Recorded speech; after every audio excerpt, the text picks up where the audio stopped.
इंदिरा गांधी। इतना गुस्सा काहे है? मैडम जो यहाँ कह रहे हैं, देखो पहली बात तो रोजगार नहीं है, सीधी बात ये है। दोबारा आप अगर देखा जाए तो जैसे कहते हैं बहुत अच्छा कर रहे हैं, क्या 2014 के पहले हमने रोटी नहीं खाई, 2000 के पहले पढ़ाई नहीं की, 2000 के पहले कॉलेज नहीं गए जो बने हुए हैं, 2014 के बाद तो यही शौचालय बने हैं, क्या इनमें पढ़ लें जाके? 2014 के बाद कुछ नहीं हुआ आपके नगर में? कुछ भी नहीं हुआ। क्या हुआ? जहाँ कहीं कहीं कहीं पुल बनता है वो ताला गिर जाता है, पहले ही उद्घाटन हुआ नहीं, तीसरे दिन गिर गया पुल।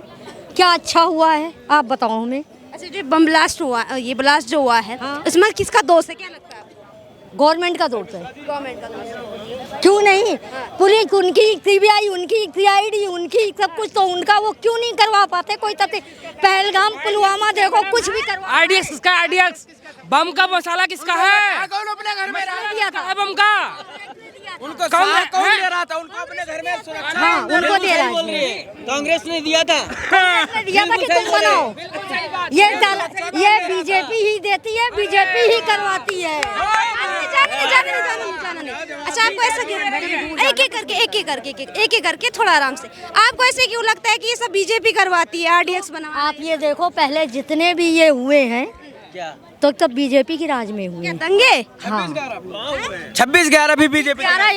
26/11 के पहले कोई हमला नहीं हुआ, बीजेपी के टाइम में कोई हमला नहीं हुआ, ये पहला हुआ है। कारगिल नहीं हुआ। कारगिल हाँ। कारगिल जीता ना, फाड़ के रख दी पाकिस्तान की। जीता था ये बताओ, कैसे जीता? कैसे जीता था? तुम बताओ हमें। जोड़ के जब नहीं पता तो क्या है? आप बताओ ना, आप कैसे जीता था? हैं? अच्छा, ये बताइए। अच्छा, एक सवाल है। को मतलब आजाद करके उन्होंने आजाद करवाया अटल बिहारी वाजपेयी जी ने, तब उन्होंने वो करा।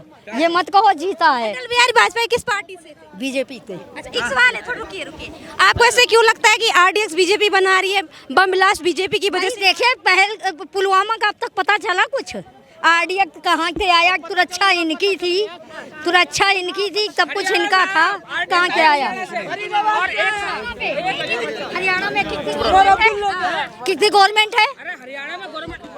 हेलो, किसकी है? मैं बताता हूँ, मैं माता जी को बताता हूँ। माता जी, आपने अभी कोई बात बोली कि आरडीएक्स ये फलाना ढिंगाना। मैं आपसे एक बात पूछता हूँ, यहाँ पर ब्लास्ट हुआ है, आप हिंदू हो, ये सारे हिंदू भाई हैं, उसके बाद भी आप बीजेपी की खिलाफत कर रहे हो। आप केरला में जाकर, तो क्या करूं? आप केरला में जाकर कभी खड़े होके केरला के जो कम्युनिस्ट पार्टी वहाँ पर है उसके खिलाफ बोल सकते हो?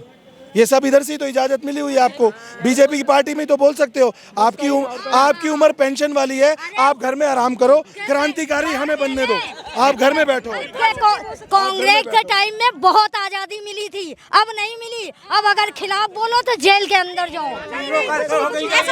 एक करके अरे इधर आइए, अरे इधर तो आइए, जा कांग्रेसिया में 65 साल से। हाँ, सवाल है, वो जो सवाल पूछ रही हैं वो विपक्ष की बिनाह पर पूछ रही हैं, क्योंकि अखिलेश यादव ने भी यही सवाल उठाया था कि अमित शाह को इस्तीफा दे देना चाहिए जब ब्लास्ट हुआ था, उस पर क्या कहेंगे? हमारा मर्द अमित शाह इन सालों को बिल से निकालेगा, इन सालों को मारेगा, उसके बाद फिर देश को सुरक्षित करेगा।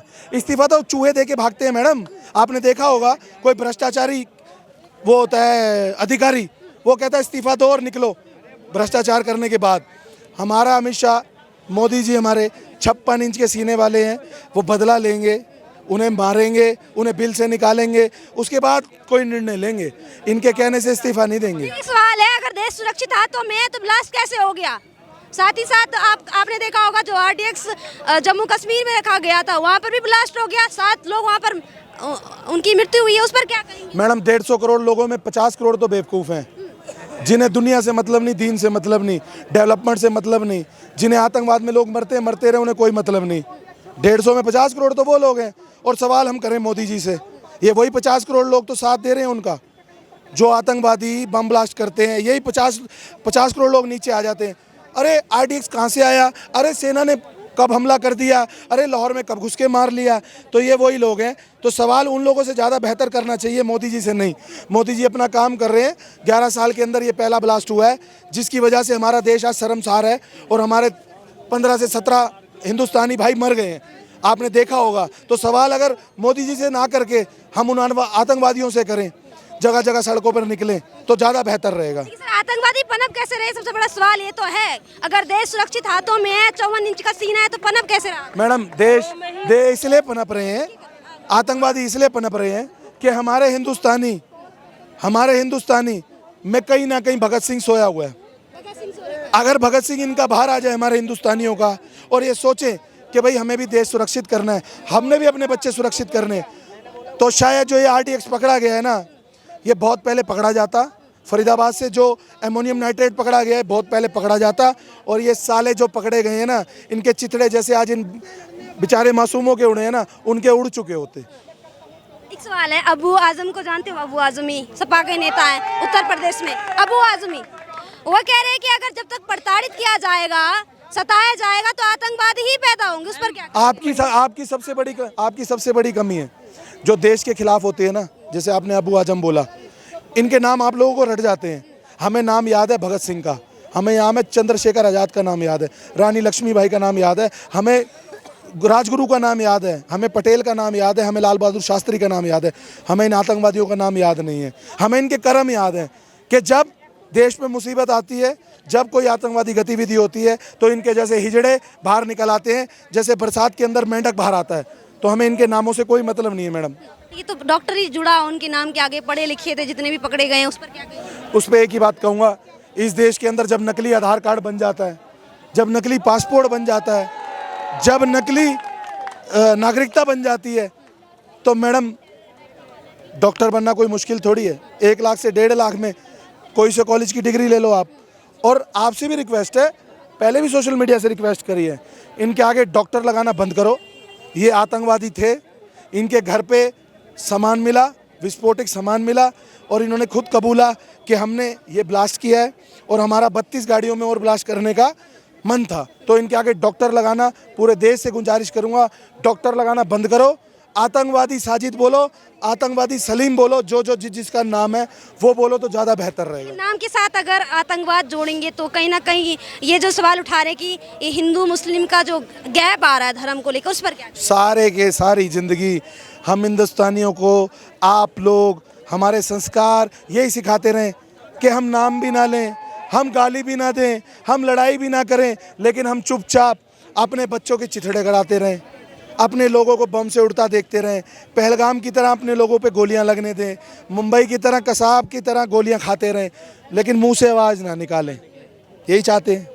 नहीं, जिम्मेदारी किसकी है? जिस तरह से विपक्ष सवाल उठा रहा था कि अगर देश सुरक्षित हाथों में था तो ब्लास्ट कैसे होने दिया, रोक क्यों नहीं पाई सरकार? जिम्मेदारी देश के हर एक उस हिंदुस्तानी की है, जिम्मेदारी देश के हर एक मुसलमान की है, जिम्मेदारी हर एक इंसान की है, उस इंसान की है जो मोदी जी के साथ, बीजेपी के साथ, सेना के साथ, प्रशासन के साथ टाइम टू टाइम खड़ा नहीं रहता।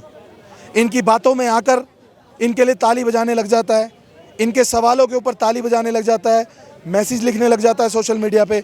जिम्मेदारी हर उस इंसान की है।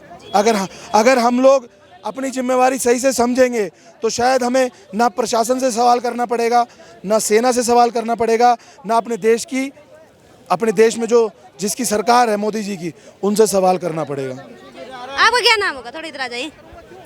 ये जो भाई बोले हैं बहुत ही अच्छा बोले हैं।